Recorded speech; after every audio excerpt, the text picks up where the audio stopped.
Hi, I'm Dr. Jason J. Campbell, and I want to thank you for taking the time to watch my videos. This is going to be the compilation of two submissions that I got for my Nietzsche series. One from Ian Math was 7. He submitted a second time on notes 304 to 314. And I got a new submission from Pipla Pipo. Hopefully I said that right, Pipla Pipo, on the same range of notes, 304 to 314. Both of the submissions are very unique in their contribution. Obviously, I've gone through, watched both of the contributions, which totaled about an hour and a half. Ian Math with 7 did 30 minutes of submission. Pipla Pipo did an hour of submission. So, you know, my gratitude to both of you. I mean, almost 2 hours worth of, hour and a half worth of submission. You know, it's cool to know that people are taking the time out of their personal lives to make a contribution to the Nietzsche series, and you know, it motivates me to no end to continue to do what I do, because it's not so much that I need the gratitude or the appreciation, but the fact that what I'm doing is motivating you on your own time. Not like you don't have things to do with your day. I know you do, right?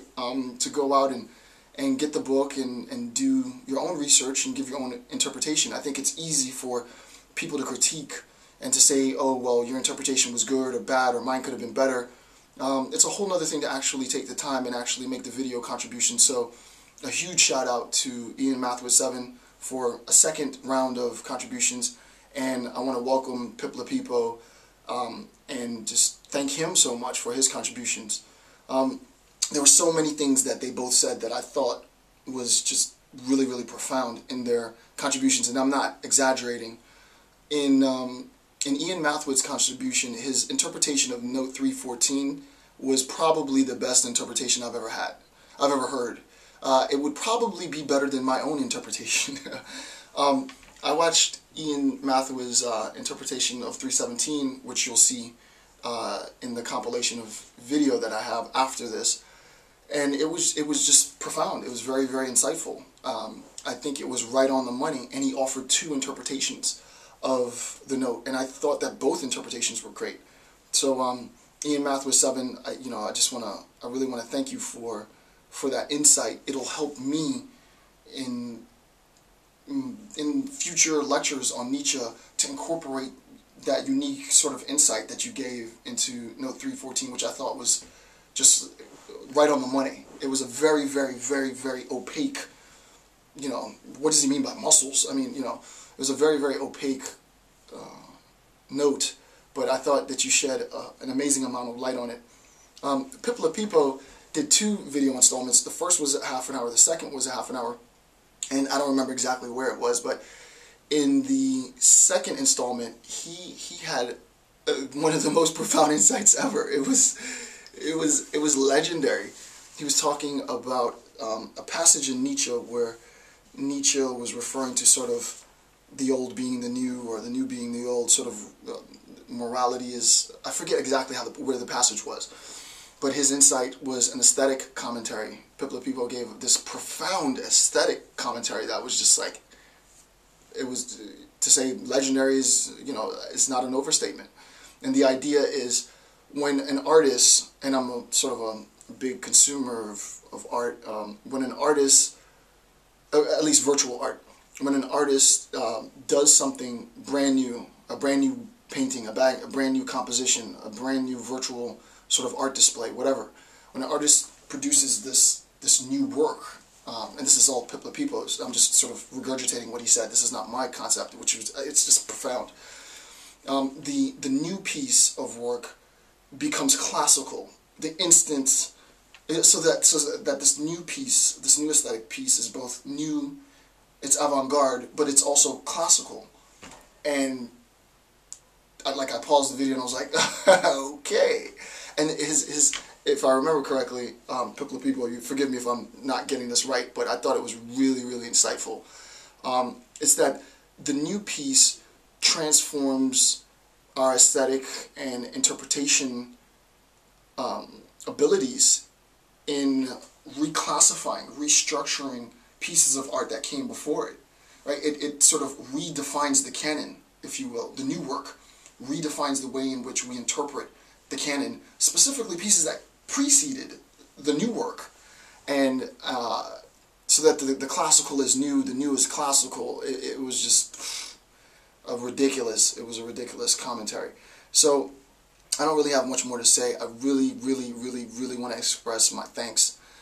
It's not just that I ask you guys to do these video contributions so that you can be seen, or so that, you know, it adds to my lecture series. It's not that at all. It adds to me as a person. It adds to my personal development.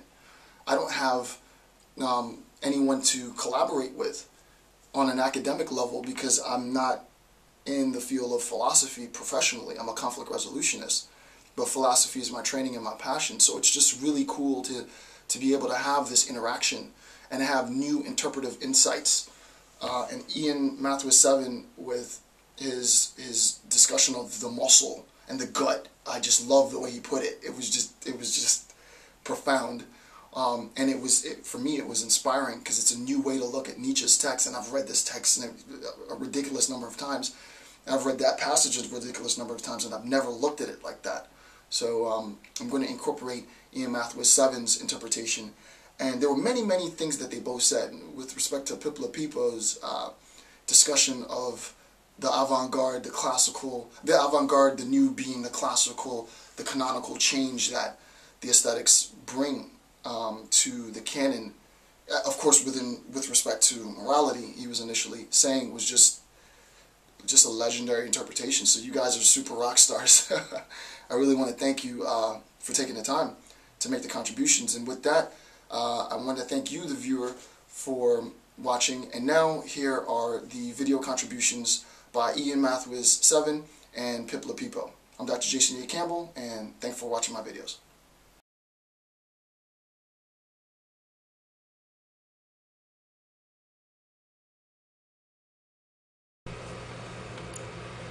Hi, I'm Dr. Jason D. Campbell, and I want to thank you for taking the time to watch my videos. Yeah, sorry about that. Actually, this is the sorcerer of mathematics, as I've apparently been branded. And this is my official contribution to the real Dr. Jason J. Campbell's Nietzsche series. He put out another call for contributions, and I'm responding to that. Okay, so this is for Dr. Jason J. Campbell's lecture on the Will to Power. We're going to be going over notes 304 to 314 in section How Virtue is Made to Dominate. And the notes that he has provided are notes 304 to 314. As with last time, I will be using the Barnes & Noble Library edition of The Will to Power, which might be a slightly different translation than yours. I don't know what version you're using. So this is going to be note 304, How Virtue is Made to Dominate. Of the ideal of the Immoralist, this treatise deals with the grand politics of virtue. It is intended for the use of those whose interests must lie in learning, not how one becomes virtuous, but how one makes virtuous. How virtue is made to dominate. I even intend to prove that to desire the one, the domination of virtue, one absolutely must not desire the other. One automatically renounces becoming virtuous oneself. This is a great sacrifice. But such a goal is perhaps sufficient reward for such a sacrifice, and for even greater sacrifices. And some of the most famous moralists have risked as much, for they have already recognized and anticipated the truth, which is in this treatise to be taught for the first time, that one can achieve the domination of virtue only by the same means as those by which one can achieve domination of any kind. In any case, not by means of virtue. And we're starting with note 304. This note is called Concerning the Ideal of the Moralist. One must renounce all hope of becoming virtuous. Now, this is key. This is the tone for the entire section. He's talking about how in order for virtue to reign free in society, you must necessarily use immoral means for this to happen. For example, coercion and violence. Not everybody is going to be virtuous. So the only way to actually approximate such a land where virtue reigns free, you have to use coercion or domination, for example, both of which are not part of virtue. So in a sense, morality is kind of caught in a catch-22. On the one hand, you want to behave morally, but on the other hand, you want everybody to behave morally. If you want to dominate, you can't be playing this virtue game. When you're reading through this, you're always thinking, do I have eyes for really what's being said? Like, how can this be applied? All aspired, at least when they were weary, to virtue for themselves. First in capital error for moralist. First in capital error for moralists. Virtue. There's something very alluring about virtue, about this need to be good, this standard you want to achieve. But you, as the moralist, you're the one who sets the standard. I mean, this is grand politics. This isn't like an individual saying, you know, I have my own code. You know, people are supposed to live up to this code. No, this is a higher organizational power telling you what's good, and then you, as an individual, looking to that power to tell you what's good, and then you try to function with that good. But if you do that, you'll never, you're not going to dominate. You're not going to be the organization. You're not going to be the ruler. You'll never be able to set up your own organizational property to compete with the ruling hegemony, essentially. The fact that he's referencing Plato here is important in this context, because at Nietzsche's time, pretty much the only conceivable interpretation of Plato's politics, such as the Republic, was a totalitarian state which was run by philosophers who were able to decipher what was good and impose what was good on everybody else. And yet Nietzsche is saying that even Plato only bordered upon it, only bordered upon true Machiavellianism. And because Nietzsche only could have interpreted Plato's politics as being utterly totalitarian, this is a big deal. It means that moralism, in principle, leads to a form of totalitarianism the likes of which we have never seen and could never possibly see. That's really interesting. That's really key. The person who's doing the oppressing, or the orchestrators of it, or a system of oppression that describes virtue as a lie, must not appear. If they take off this mask of virtue and show you what they really are, there's no way that you would have anyone following it, because you just know that they want nothing but power. This is a will to power. And they have power, and they want to control what other people are doing. There's lots of them. Obviously, it's a herd. If the herd got together, saw the lies, you would have massive violence. So it's very important that you wear a mask of virtue. You are you embody this virtue. You are Jesus Christ. You are whatever slogan. You're the whatever they say is great and good, that's what they want to appear as. Because if they don't have this front, because basically they're fronting, then you're not going to see it. You have to have eyes for hidden things. You have to be able to see what these people are doing. And when you're reading through this, you're always thinking, do I have eyes for really what's being said? Like, how can this be applied? Plato is said to have claimed that religion as metaphysics for the masses, and Nietzsche seems to have seen Christianity as the fulfillment of this datum by claiming Christianity as Platonism for the masses. So again, we have the connection between moralism and Machiavellianism, totalitarianism. Now the result of this, Nietzsche says, is that, quote, the moralist's duty is to be an immoralist in deeds. That he must not exactly appear to be the latter is another matter. Or rather, is not another matter. Systematic self-denial of this kind belongs to his self-imposed duties. Without it, he can never attain to his particular kind of perfection.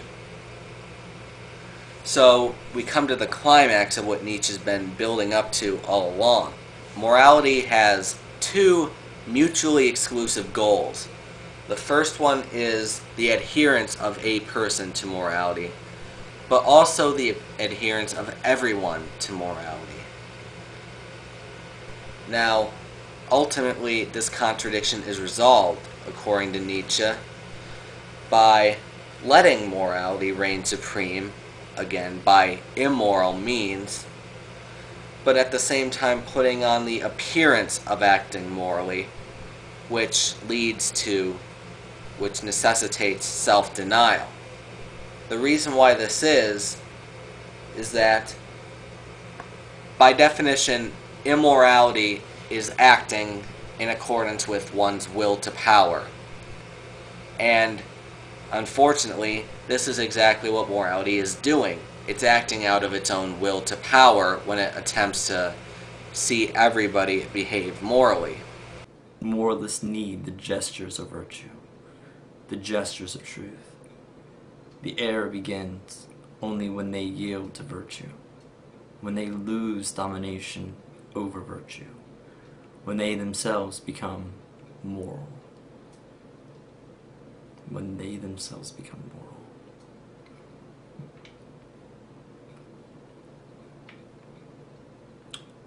The very idea of what your desire is, that which is truly in you, this is going to control your inner ethics and subsequently your morality.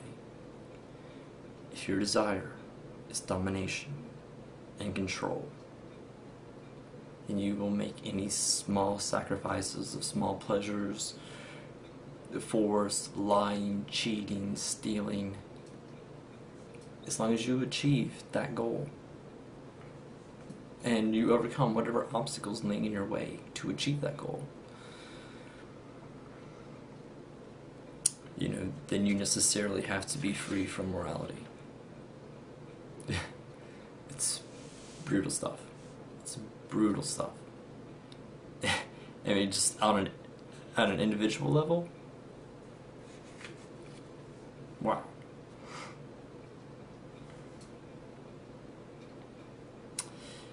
A great moralist is, among other things, necessarily a great actor.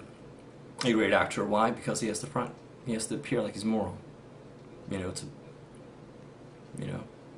has to seem like an ideal. Think Ronald Reagan. Okay? Think Ronald Reagan. So in order to appear to behave morally, the politician must deny his own will to power. This is perfectly okay, though, because the moralist is supposed to deny his own will to power in the first place, so he sees no problem with that. because, as Nietzsche said, there's a danger of this becoming second nature, many of them don't even realize that they're acting immorally. They're so good at rationalizing to both themselves and others their actions that they genuinely think that even when they're doing the most horrendous of things to promote their own morality, they think that they're doing it for the good of everybody. Subspecies bunny is with the appearance of goodness. You know, you are a honey-tongued devil. You seem like you're virtue, you're moral, but the whole time you're scheming. That's what you gotta do. That's what you gotta do if you want to win. This is about winning. Now, Nietzsche equates the ideal of morality with, quote, a divine ideal, and as a matter of fact, they say that the moralist thus imitates a model which is no less than God himself. God, the greatest immoralist in deeds that exists, but who nevertheless understands how to remain what he is, the good God, end quote. I mean, that's the perfect example, isn't it? God. On high, unknowable, perfectly good, gives you the Decalogue, says you will follow this, don't think, do it, ought now. If you don't, eternal damnation. Because I love you so much. Whatever. It's madness. It's absolute madness. Now, it should be mentioned here that Nietzsche was not the first person to equate God and morality. Max Stirner, who was writing before Nietzsche was even born, was the first person to compare God and morality both to being spooks, which is essentially a way of saying abstractions. An individual will place a spook before himself and sacrifice everything to it. And both God and morality are examples of this. And Nietzsche is saying something similar, actually. The moralist is equated with serving the highest possible ideal, but he is really only sacrificing himself for this higher ideal. And something else that Nietzsche brings up in this passage is that God is an immoralist in deeds, he says. In other words, he's a Machiavellian. And yet, despite this, he's still considered by those who follow him to be omnibenevolent, the greatest example of good, despite his atrocities that he can be said to have committed. Nietzsche's trying to brew a little bit of disobedience into you, recalcitrant, stubborn resistance to authority. This is what this is. This is, this is basically taking people who are very articulated, who are brilliant organizers, and taking their organization and showing you its movement, showing the way that you interplay as agency into their structure, and the way you interplay with it, and you see yourself in gradients.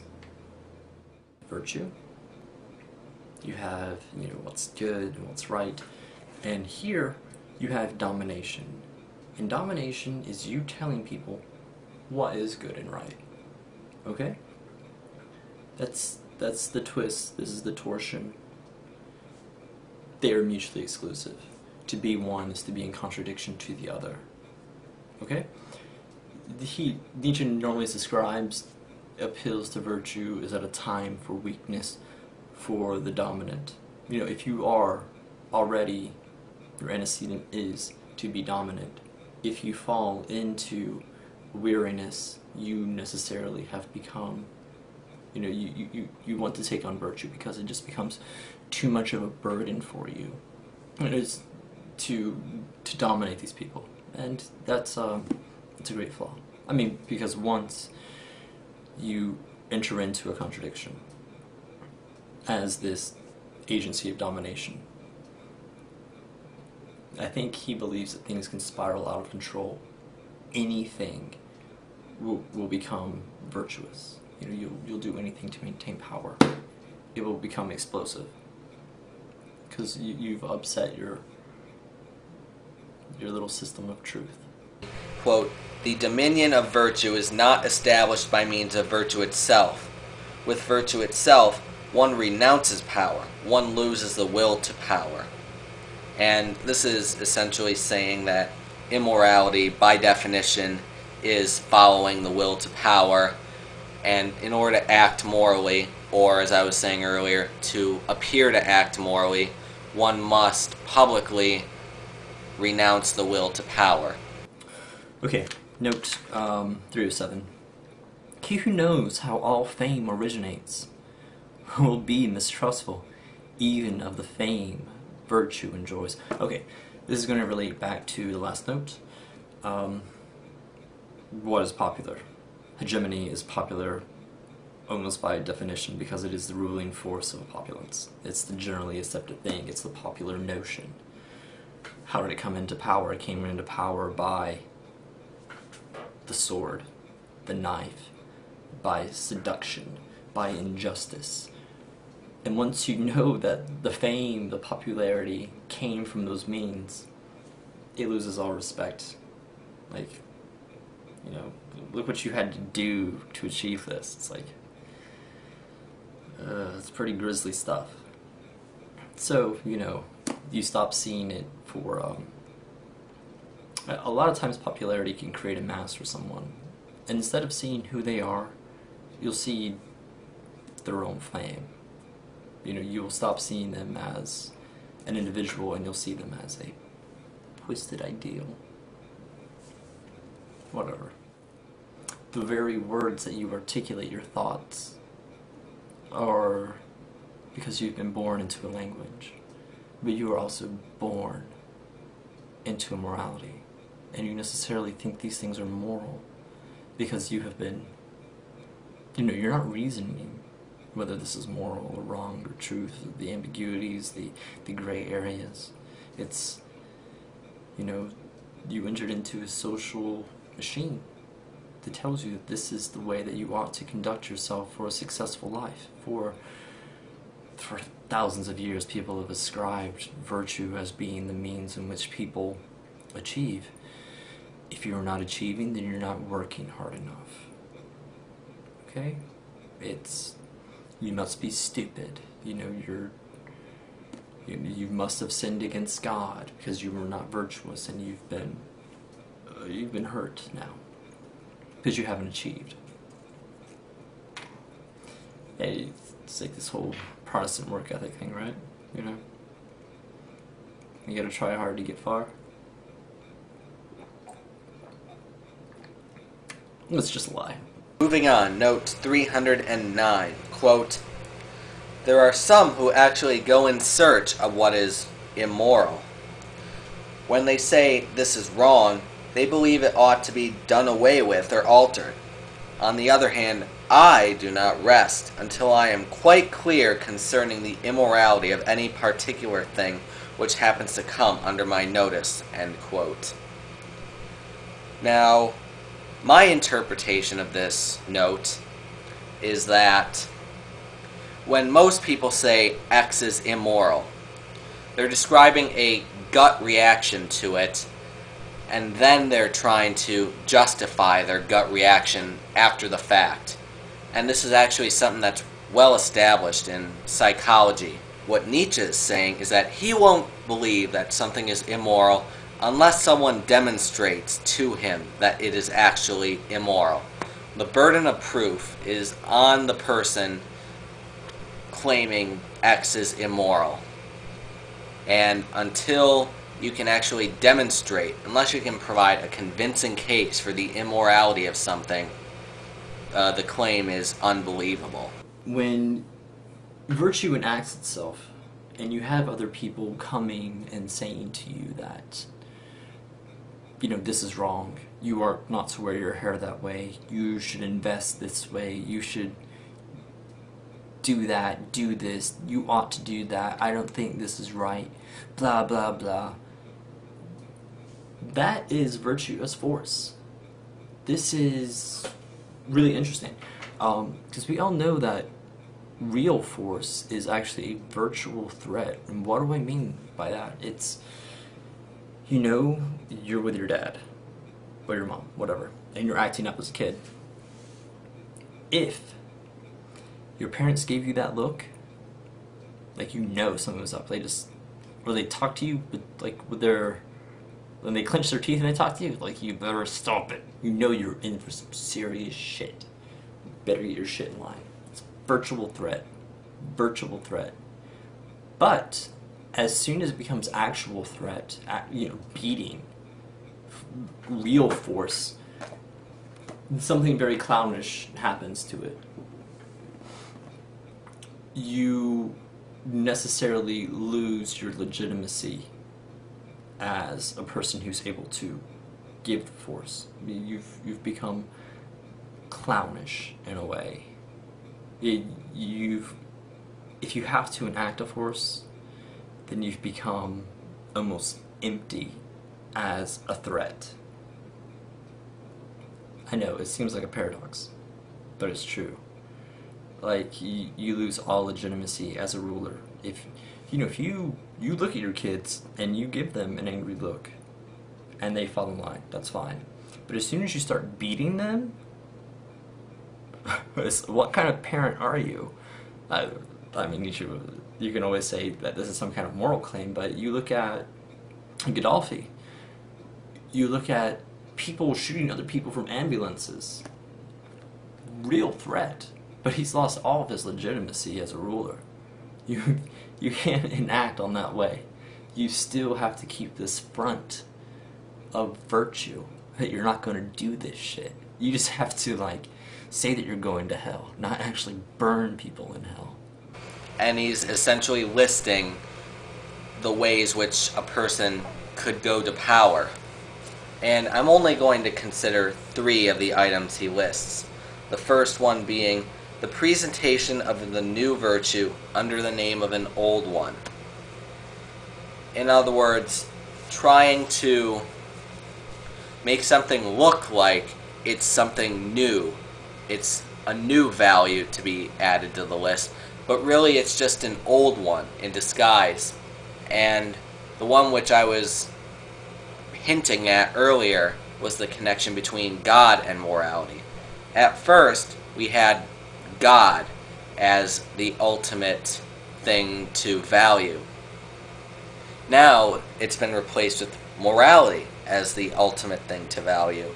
But really, morality is just the old concept of God in disguise. It's making it look like it's something different, but the reason why it's able to attain power is because it's really the same thing. This, I think, is the most deadly. This is deadly, deadly, deadly, deadly, deadly, deadly. Okay, because what is etiquette? Etiquette is the proper way in which you act in a social situation.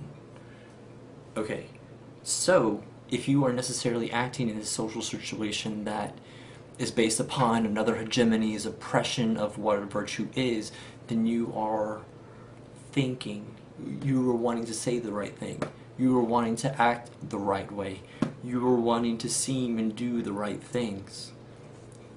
And its level of control has penetrated into your very mind about the way that you articulate yourself. Deadly. You want to have any kind of legitimacy, you have to assume this court etiquette. You have to present your case in the right way. You just can't go into a courtroom, grab the judge, throw him on the floor and say, "You're going to put me in prison?" No, you have to have a lawyer. And it's all based on this power structure. It is. But what power do they have over you? Only ammunition. Only virtual threat. strength in numbers. So you necessarily have to become seductive. You know, you have to become popular. But your popularity necessarily has to come through what? Oh, I think you know. I think we talked about it. Through force, through lies, through slander, and injustice.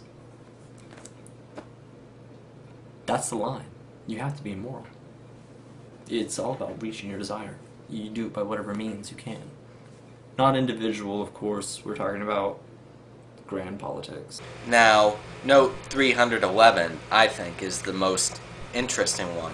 It's called, "By what means does a virtue attain to power?" Well, he answers this question, quote, "with precisely the same means as a political party: slander, suspicion, the undermining of opposing virtues that happen to already be in power, the changing of their names, systematic persecution and scorn, in short, by acts of general immorality." End quote. Now, this time, I said politicians earlier, but this is the first time that he's explicitly attacking politicians. And political parties do exactly what Nietzsche just mentioned. Mudslinging, slandering other candidates. And I think the best example of this would be the 2008 presidential election. Anybody who remembers anything about that election remembers that that was probably the time when the word socialist was used more often than any other time. And it was almost always the Republicans calling the Democrats socialists. They didn't actually back that up with anything other than an equivocation of from each according to his ability to each according to his need with spreading the wealth, but it really is nothing more than just mudslinging. And it's interesting that Nietzsche brings up the changing of their names, because that's exactly what the Republican Party was trying to do by branding the Democrats as socialists. In fact, they tried to pass a measure that would rebrand the Democratic Party as the Democratic Socialist Party or something like that, which I just think that that's adorable. When virtue becomes power, it becomes unconscious. It becomes naive. Remember how we were talking about court etiquette? And we're talking about how in order to conduct yourself, you have to do it in XYZ ways in order to have any kind of not be ostracized socially. Well, this is the unconscious force. I mean, anytime you have an unconscious force, something that's motivating you from the inside that you're not aware of, but almost by definition of not being aware of it, you cannot be in control of it.